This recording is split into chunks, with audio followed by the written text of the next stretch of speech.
welcome to Merrimack Valley Gourmet. I'm Lindsay Paris, and we are here with Chef Bethany Sullivan of Simply Elegant Catering. And Bethany, I hear you're preparing a fabulous Italian meal for us tonight. I am. We're going to start off tonight with a shrimp fra diavolo. I love seafood and I love Italian food, so this is kind of what I thought would be a nice thing to cook out here on the deck. And so let's get started. Good choice. I love Italian food too. All right, so we are going to start with a pound of shrimp. So we're first going to drizzle our shrimp, our pound of shrimp, with about 2 tablespoons of olive oil and about a teaspoon of red pepper flakes. This is kind of depending on taste. Some people like it spicier. That is what gives it the fra diavolo, but some people don't like it quite so spicy. You don't need a lot. I'm going to toss that.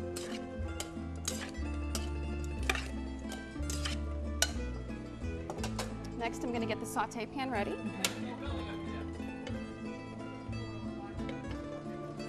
We're going to put a little bit of the olive oil in the saute pan.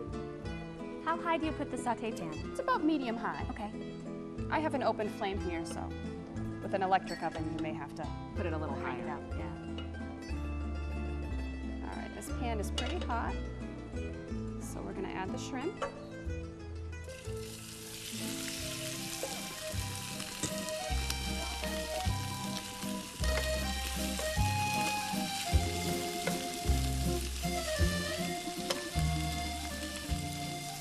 So you don't want them to be too crowded in the pan?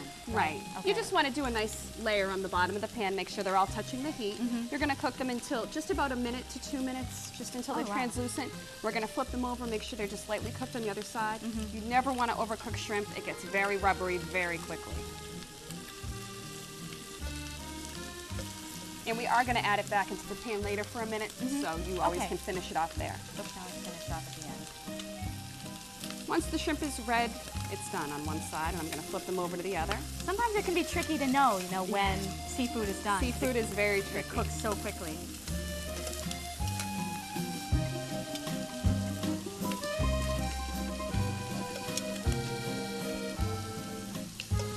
So I see they've got a nice brown color around the edges. Yes, a little bit of caramelization on that side.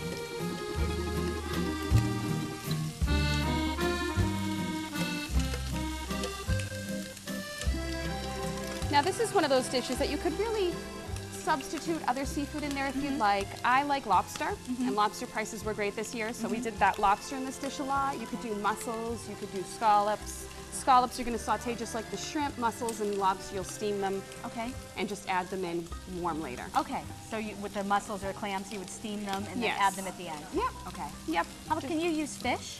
Yeah, you could use pieces of whitefish, salmon even too. You could add anything in. I like to make this kind of base and really add any seafood that I have around. Or that's great. Yes, you have fresh. a lot of different alternatives that you can make with it. Absolutely. Sometimes I put all of them in, and then it's wonderful. All right, those are looking great. I am going to take these off now.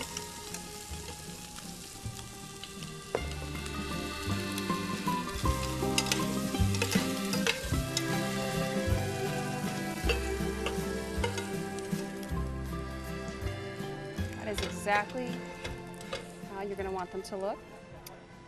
So we've just taken off our shrimp. We're going to set that aside. The next step, we're going to take a medium-sized onion, and we're going to slice it. Any particular kind of onion we should use?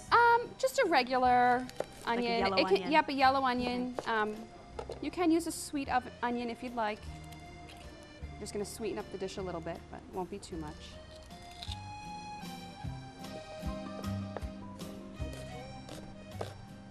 Bethany, your knife skills are awesome. Thank you, Lindsay. There we go. So we're not chopping it into little pieces. We're just going to give them nice little strips. We're going to warm up our skillet again and add a little bit more olive oil.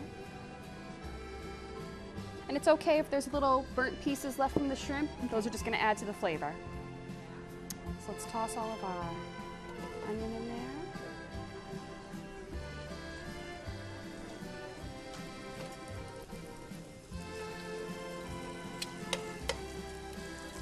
You're going to get some nice color on the onion. You're going to end up cooking them about 5 minutes. It'll take until they get translucent. You don't want those to get brown. Just a little bit. They can Okay. they'll take on a little bit of the color from the bottom of the pan, but you want them to just, you know, get a little bit of color. You want to be able to see through them. And they'll smell delicious.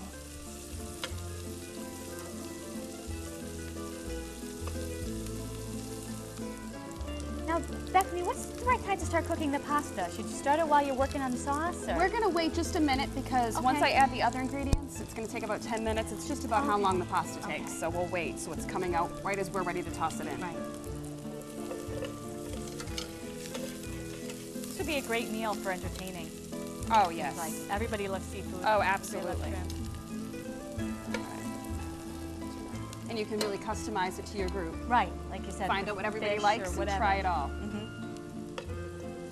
You could even do chicken in this if you weren't really a seafood Okay, person. You okay. could do a chicken dish just like this. The chicken would take a little bit longer than the shrimp, but same exact method otherwise. Well, the next items you're going to add to the onions is going to be the tomatoes. This is a can of 14.5-ounce can of diced tomatoes.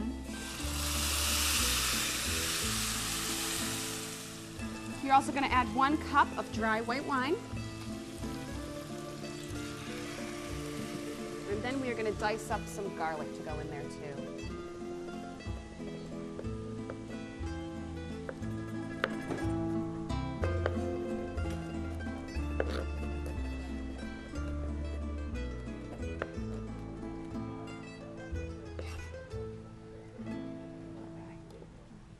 We're going to give that a stir, turn it up a little. We're going to let this thicken. This is going to take about 10 minutes.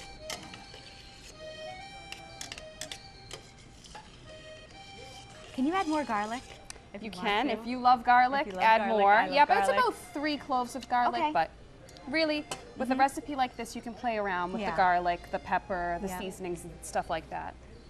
So while that is going to go, I am going to throw in our pasta. We're going to do a pound. You can use linguine. You can use the... I love that shape. Yes, So I love this cool. shape. It is like the little edges of the Right. lasagna. It looks like a and little it's my tiny favorite lasagna for this. noodle. Yeah. We'll put about a pound of that in there. And again, that takes, it's 7 to 8 minutes. So it should be done just about the same time. So like a linguine, a spaghetti, anything like that will go along, a fettuccine. Let's check on this. It's okay if it boils a little, that's gonna let it reduce. That's the way it won't burn, because there's plenty of liquid in there. I'm gonna add a little salt and pepper.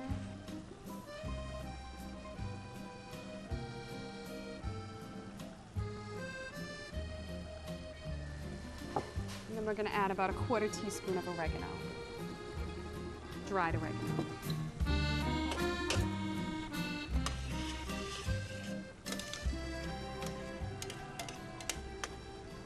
Oh, that looks fabulous. It smells delicious, It does, doesn't it? it really does. Unfortunately, the audience can't smell it, but if they try, it smells wonderful. You have to make it at home so you can Yes. smell it. There's nothing like garlic and onions and tomatoes cooking.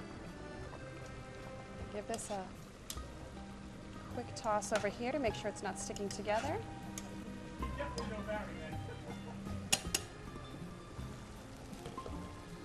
All right.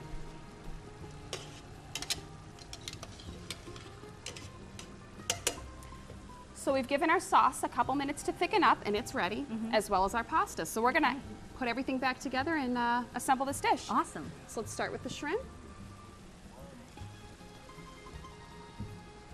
We're gonna add 2 tablespoons of fresh basil that's been chopped, 2 tablespoons of fresh parsley that's been chopped.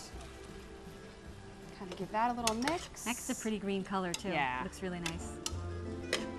And then I'm going to take some of this pasta.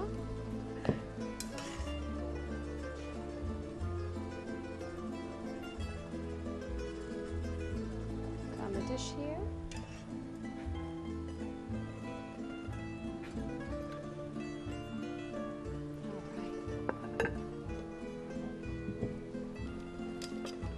And we're going to place the shrimp right down on top of it with the onions and all that delicious tomatoes, onions, and shrimp. It's so beautiful and it smells so good. So we're almost all set, except every Italian dish I like to top off with some cheese. Fantastic. It wouldn't be the same without a little Parmesan on it. Yes. And there we go. So there is our shrimp fra diavolo over linguine. Lindsay, Oh, I get do to the try it honors. right. All right. Be careful, it might still be pretty warm in there. Might be hard though. Put this hair on that. Okay. I'm just gonna pick this up.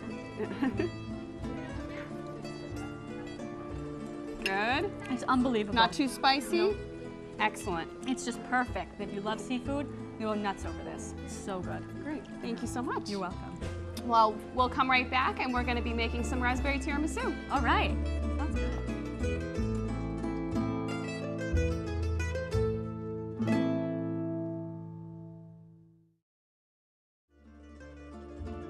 And we are back. We're out here on the sunset deck here at Merrimack Valley Golf Club, but the sun has set. And Bethany is making a fabulous Italian dessert for us. Now we're ready for round 2 of our Italian dinner. We're making a raspberry tiramisu. Now, I love nothing more than dessert. Dessert is my favorite, and I love tiramisu. There are lots of ways to make it. There's lots of things you can do with it. The traditional way is a coffee flavor. Today we're going to make a raspberry tiramisu. So the way we're going to start off, we do have a cup of seedless raspberry jam. So now we're going to add some orange liqueur to our raspberry jam. In a traditional tiramisu, we'd be adding like a Kahlua. Are there any other alternatives you could add other than the Grand Marnier? Could you do like a raspberry liqueur or Yeah, really anything. almond liqueur, something like that? Whatever you like. You Okay. can really play around with something like this. So we put 4 tablespoons in there. We're going to mix that up. Just get it all incorporated together. Wow, I can smell that orange. It smells fabulous. So next we're going to go on to make our mascarpone cream to fill our tiramisu with. We're going to start with 1.5 pounds of room temperature mascarpone cheese. To that we are going to add another 2 tablespoons of the Grand Marnier. We're going to stir that up a little.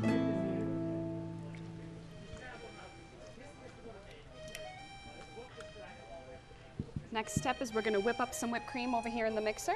I've got 1.5 cups of heavy whipping cream.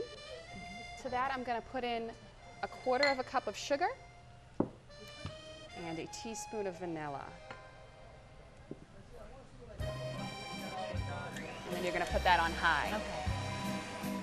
Now, are there any other alternative flavors you could use, like strawberry or orange? I could think strawberry because you could find strawberry liqueur or and like then you strawberry can jam. layer strawberries. Yep. With the jam, you want to stay seedless because your fruit's probably going to have the seeds in it. That way, you're not getting too much crunch into your dessert. Right. You're going to want to whip the cream until soft peaks form. You don't want it to look like cream, like cottage cheese. Right. You want it to look smooth. Okay. It's starting to get there. All right, just give it another second. Okay, perfect. So we're going to incorporate the whipped cream into our mascarpone. So we're going to start with just 1/4 of it. And I'm going to fold that. Folding means lightly mixing. You don't want to deflate your whipped cream. So it stays nice and fluffy. Nice and light. fluffy, yeah.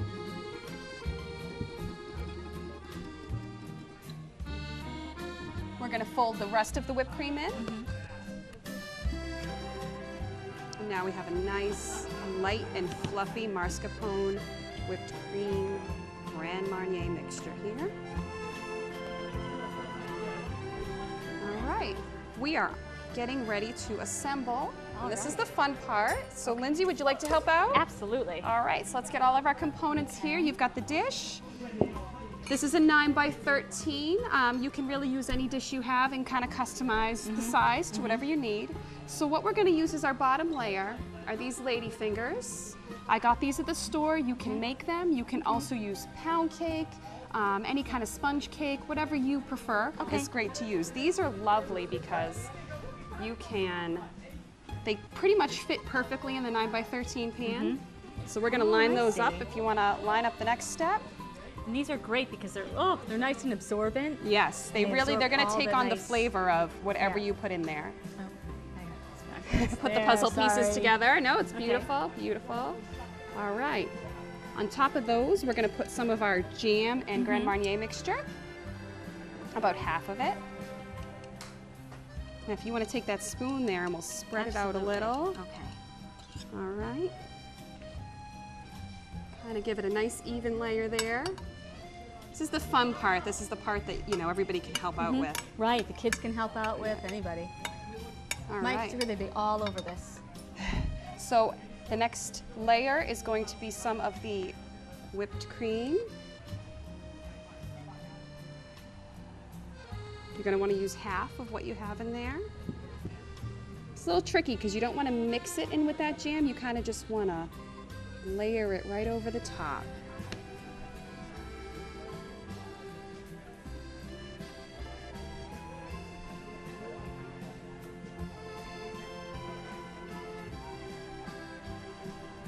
All right, got a nice layer there. Next up are going to be some raspberries. So let's grab those raspberries and we'll do a layer of those. Oh, aren't these gorgeous? Yeah, they're love they're the in way these season are right now, so beautiful. they're looking great. And they're so big and perfect. So we'll just take some of these and this is just the middle layer so it doesn't have to look pretty. Okay. Just kind of scatter them all over there. You're using about 3 3/4 cups of raspberries. It's about 3 of the little dry pints you get in the store. Any empty spots there? Looks good. What do you think? There we One go. more, Beautiful. one more there. All right, so we're going to start over again from the bottom. Let's put the Okay. end of the lady fingers on. Kind of stick those down on. Okay. Similar to a Press those trifle. Right. It is Assembling just a like trifle, yeah. A layer of the lady fingers and the cream, the Yeah. jam, the. Let's put the rest of the jam on here. This would be a great thing to do with anybody. With Yeah, kids, this with is- guests, even. Oh yeah, you could definitely. People could do their own. All right, looks good. And then we're going to top it off with the rest of this whipped cream.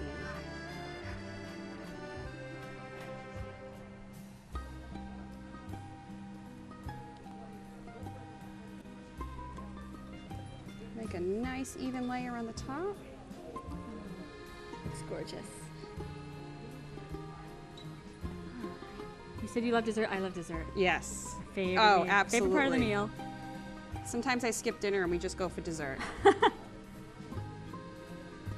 The last thing we're going to do is we're going to put another layer of raspberries on top. All right. Okay. I'll make it Really look whatever nice. design you like. I like to just put them in lines Okay. because I'm very, You like to make it look perfect. I do. This is where me and Lindsay get messy. This whole table's going to be covered in raspberries any second. All right, beautiful. Looks good. Okay. So we're going to take this and we're going to chill it for at least 3 hours in the refrigerator. You can chill it overnight. It'll set even better. So with TV Magic, I'll be back in just a second right. with the finished product. So through TV Magic, here is our finished project that has been chilling all day. A lot prettier because I took a lot more time. We're kind of battling mosquitoes out here right now, so Bethany, it we're a little looks quicker. amazing. It looks amazing. It's Yes. stunning. And I would have to So- try a bite. So what we're going to do just to finish it off, we're going to dust it with some powdered sugar. Because if there wasn't enough sweetness in there already. I would have gone into it without the sugar. It still looks good. So here That we does go. look really nice. Everything's better with a layer of sugar on top. All right. So there's the finished product, the raspberry tiramisu, and I'm going to cut into that for you to try it out.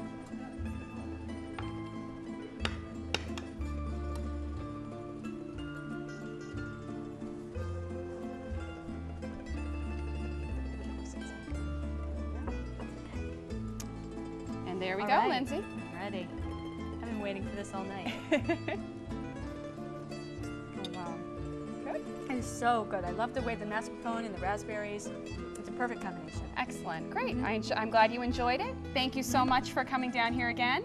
It was fun. Always thanks, Bethany. Thanks to Simply Elegant Catering. We had a great night out here on the Sunset Deck at Merrimack Valley Golf Club. And keep on cooking simply and elegantly. See you next time.